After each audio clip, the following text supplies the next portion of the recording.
Yeah, we're gonna use things and Look see at history. things in like the habitual way that we've done it before. And I mean, same thing. I mean, this is in psychology too. Like people have only ran so fast until someone breaks the record, and they're like, "Oh, humans can do that? Cool." And then The everyone 3-hour breaks, barrier. yeah, then everyone breaks the Very record. fascinating. So it's, I mean, society is like that too. Ideas are like that But too. what if we could do that with liberation? You know, like in a spiritual enlightenment as well. 100%. Like see that why is so not. fascinating to me. The idea of literally like there being a psychological and placebo again. I could talk about forever, but if you look at placebo effect and even the nocebo effect, and then you look at the psychological barriers to physical feats, which you'd think are very objective. Humans could not run a 4-minute mile because they just couldn't.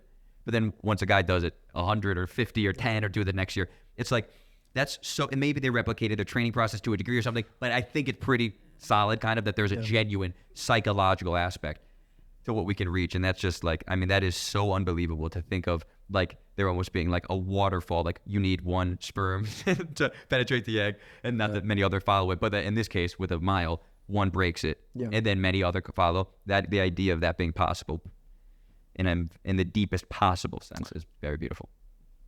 That's trippy as fuck to think about. Because I mean, we see it all the time. I mean, businesses are like that too. Like If it's people, all psychological, oh my God, that's amazing. But is all of our suffering psychological? Pain, it's not psychological. You can break your leg, you're gonna go through pain in your life. But is the suffering, the suppression of pain, and the saying that life is unfair, and the complaining? It's like fundamentally, I love it completely.